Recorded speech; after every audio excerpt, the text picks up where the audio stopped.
Good afternoon, everyone. We are here today to discuss the article titled The Association Between Cervical Degeneration and Self-Perceived Recovery After Whiplash Injury. This was in the December 2019, the Spine Journal. It's a nice article, has some strengths, some weaknesses. One of the most important thing it does, though, is really boil it down to the injuries that happen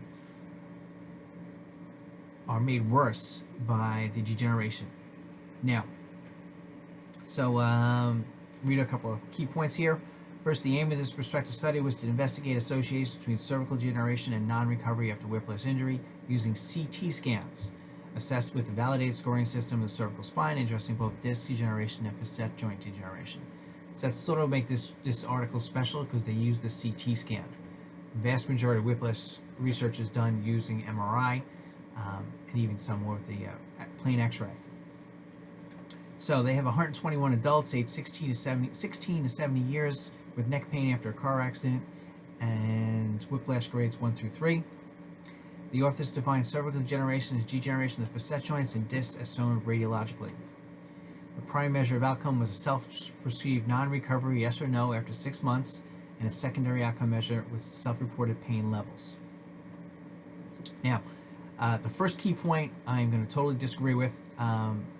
Again, these groups guys are from Sweden. Maybe they're not reading all the American literature, but they're saying that pre-existing radiological degenerative changes have not previously been considered a risk factor for non-recovery from neck pain due to motor vehicle accidents. Well, that's just wrong. Ruth Jackson, 50 years ago, 1964, did a great article on this. Talked about how people who had arthritis were going to get hurt more. That's just not right. They go on to say psychosocial risk factors, including post-traumatic stress, catastrophizing, and medical legal involvement alone cannot predict the outcome after whiplash trauma. Now, that is that's sort of that whole psychosocial factor or the medical legal factor is like the grail of defense work. They're saying, oh, people just have a case here because they have a case. They want to build their legal case. Well, the research has been shown to emphatically deny that. They also say motor vehicle accidents related risk factors such as high speed and rear end impactors also cannot predict the outcome of whiplash injury. Again, I don't think that's right. The factors with crash that have been totally proven without a doubt to have increased or worse prognosis are going to be, were you surprised? Were you surprised is always the number one thing. If your client was surprised, they're going to get hurt more. Number two is the head turn. If your head is turned, you're going to be precessing some tissues, relaxing other tissues, you're going to get more injury. And the last one is a rear-ending car accident. Rear-ending car accidents are always known to be worse. I think some of that's due to the fact that you're pretty much always surprised when you get hit from behind. But some of it is also the impact and how it affects the spine.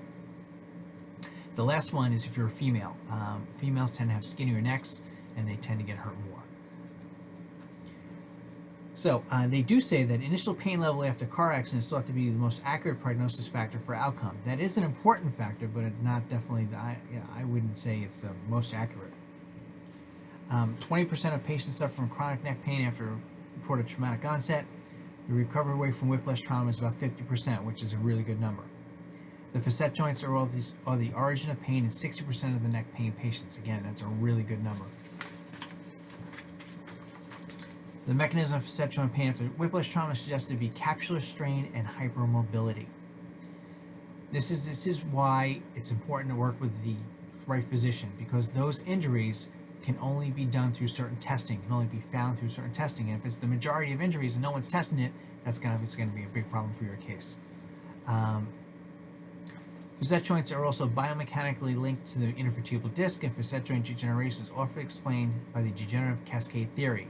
That is, primary loss of structural integrity in the intervertebral disc, secondary biomechanical malalignment, and alteration of the axial load towards the facet joints. There is no evidence of prognostic value of pre-existing degenerative spondylosis or traumatic disc injury for whiplash recovery. Again, I don't think that's right. CT is considered superior to MRI and plain X-ray for detecting facet joint degeneration, especially early signs of degeneration. That I have to agree with. Previous research indicating that cervical degeneration is not a risk factor for progressive neck pain is based only on assessment with MRI or plain X-ray. So there are a number of studies that say that there's people walking around with no neck pain who have degeneration. So that's and again, something you'll hear from the defense side.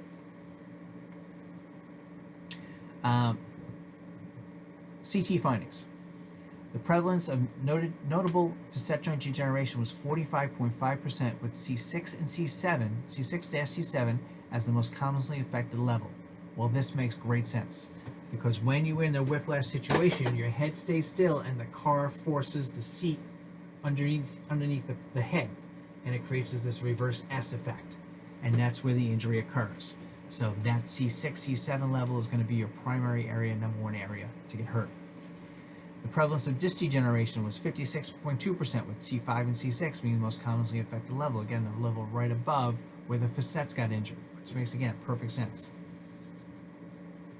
The prevalence of any detectable degeneration at the disc and facet joint was 66.9% of the patients, which again makes sense.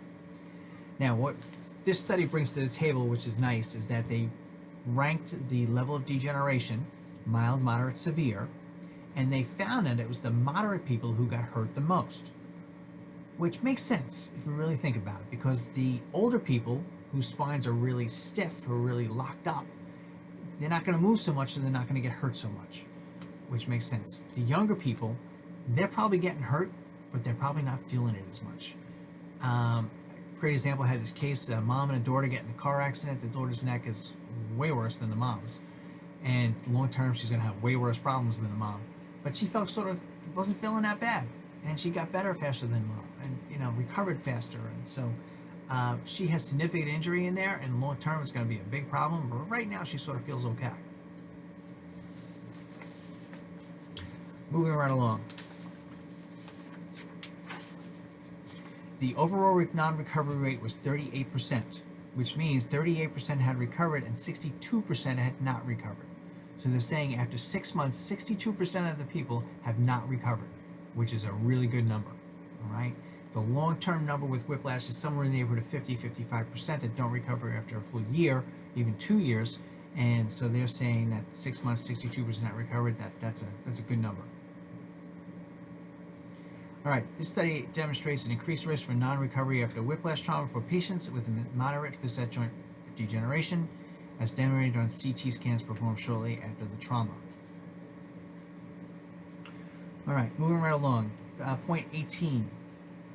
The finding of C6, C7 being the facet joint with the highest frequency of degeneration supports the biomechanical theory of whiplash trauma, suggesting that inferior cervical levels are subject to the most pronounced extension forces. The findings from the study not only contradict the clinical consensus that outcome after whiplash is not associated with pre-existing degeneration of the cervical spine, but also highlight the heterogeneity in cervical degeneration and the occurrence of isolated facet joint osteoarthritis without corresponding degenerative discs. This is the key point, all right? The number one thing you got to have in your reports moving forward is that we suggest that one of the underlying mechanisms of whiplash-associated injury may be that trauma triggers a painful clinical manifestation of underlying previously asymptomatic cervical facet joint degenerations. So you need to have that in your report. So you need to work with doctors who do that. The other part of that is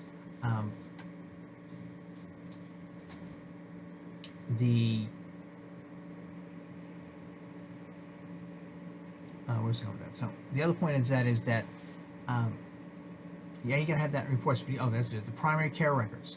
So it's important to get your clients' records at least, I think, a minimum of a year prior to the accident, to see if they've actually shown up with anything, so now you can say that with confidence.